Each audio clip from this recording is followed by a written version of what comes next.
What's going on, guys? It's Neil, aka Dirty Soda here. Today I've got a different type of video on the channel. It's not my usual style and I don't actually plan on making too many like these, but I thought I'd give you guys my take on The Last of Us 2 as I've just finished the game. As a disclaimer, this is strictly a gameplay review. I'm not looking to comment on or spoil any major parts of the story for any new viewers, as I realize a lot of people like to watch these before they make a purchase, and given this game's record of having so many spoilers as well as misinformation thrown around, I thought I would stay away from commenting on that aspect of the game and purely focus on the gameplay experience. Alright, with that out of the way, let's get into my gameplay review of The Last of Us Part 2. In this game, you're playing as Ellie instead of Joel, and it has its advantages and disadvantages. One of the advantages is that she can pull off stealth kills with her knife instead of using a shiv that Joel has to use in the first game. I've heard that others don't particularly like this because you have an easier time stealth killing clickers, which are the harder infected enemies to beat in the game. But I personally like being able to do this. However, as shivs are less important in this game, they have also removed them from being the item you needed to open certain doors that give you access to special storage rooms, which you had in part 1, and I miss having that element of having to decide whether you wanted to use your shiv for these special rooms or whether you wanted to save it for a clicker in the future. I like the ability to use tall and short grass for stealth in this game. As Ellie, you have a smaller build than Joel, and so she's able to crawl under cars and go under grass, which I think is a really good element to improve on the stealth of the last game. There's also an addition of a jump button, which lets you have more options to explore vertically, and you can also use ropes, which is similar to Uncharted in a lot of ways. At the same time, they've accounted for Ellie's shortcomings, so you'll find certain hand-to-hand combat situations where you're playing against a particularly large enemy as Ellie, and you're clearly the weaker fighter, and you might have to find a different way to approach the fight.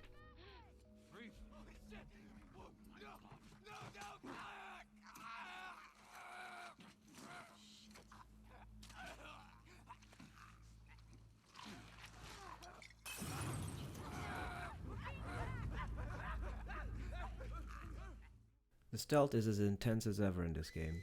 Compared to Last of Us Part 1, you have the opportunity to go around enemies a lot more.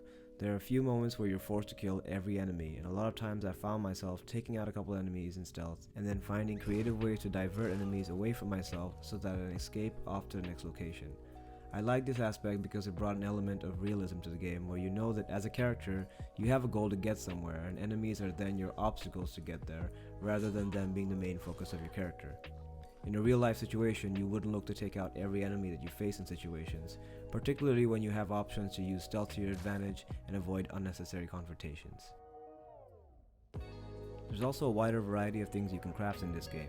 You can create trap bombs, use distraction techniques, create arrows with explosive tips. All that allows for more creative ways to kill enemies, which is great.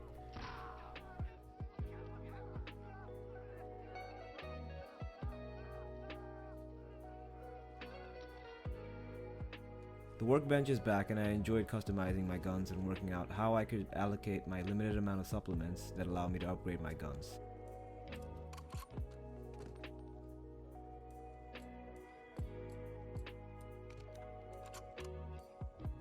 As far as enemies go, the good old clickers are back.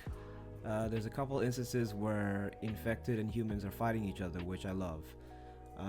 Among the new types of the infected, there are shamblers, as well as a mix of shamblers and bloaters, which are just these crazy boss fights, and I really found them to be excellent in this game. They're really terrifying when you get chased by them. As far as humans go, they'll call out each other's names when you take them out, and dogs will go near their owners when they find them dead. I think this adds an element that humanizes the enemy, and it makes the player consider the implications of their actions. And which is kind of rare in the last game, you know. The humans are pretty separated from our main characters in the first game, and I like how the characters in this game have to contend with the fact that their opponents might not be the most depersonalized enemies that you would imagine.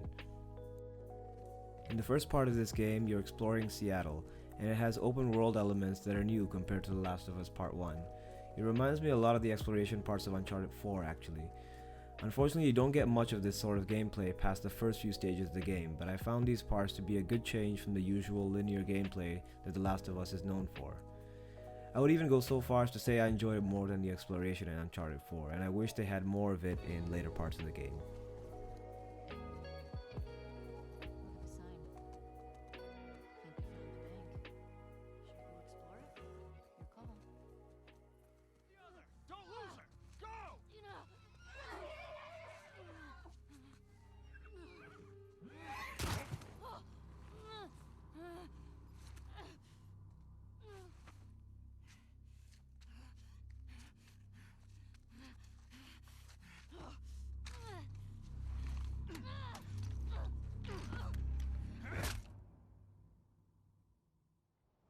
The music and sound effects in this game are amazing, just like the last game. It really immerses you into the world that The Last of Us is. I also like the sounds when you're crafting weapons, which is really satisfying. In my opinion, the music in this series is one of the key reasons it stands out in the post-apocalyptic genre of games and films, because of the way it is able to simultaneously showcase the bleak world that our main characters are living in, while at the same time giving a sense of hope. Visually, The Last of Us 2 is one of the best looking games on the PS4. The infected avatars look super detailed, and it's generally a very gory game. I think they did an excellent job with that.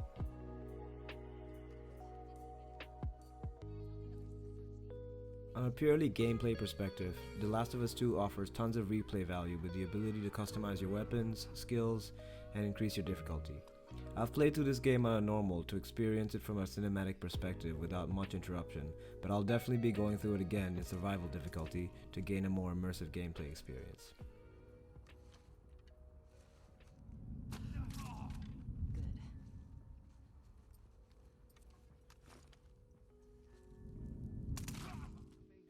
In conclusion, from strictly a gameplay perspective, I really enjoyed The Last of Us Part 2, and I would say it's progressed past its predecessor in this respect. The story is something I'm going to refrain from commenting on because I think I would need to spoil some major parts to give you a proper analysis of it. I will say that I had read the spoilers about this game before playing it, and for once I did not regret having read some spoilers. So if you think it's important for you to get a look at what happens in the story, because it might sway your willingness to purchase the game, I'd say go for it. This game is really long, clocking in at about 25 hours of gameplay, which really surprised me. Do I think that you should purchase the game based on gameplay alone? I don't. Do I think it should play a major part in your decision to buy the game, irrespective of the story? Absolutely. Gameplay wise, this game was fun to play from start to finish, and I look forward to going back through it sometime soon. Thanks so much for watching the video. This isn't the typical style of video I'm used to making. I usually make Call of Duty videos, but this was all I was playing for a few days after its release, and I thought it'd be fun to give my thoughts on the game. Hope you guys enjoyed watching it as much as I did making this. Please drop a like if you did, and consider subscribing to the channel if you're new. For those of you that have played the game already, I'm curious to know, what did you guys think of it from a gameplay perspective? Was it not as good as the first one, or do you think they've improved? Let me know in the comments below. Catch you guys on the next one.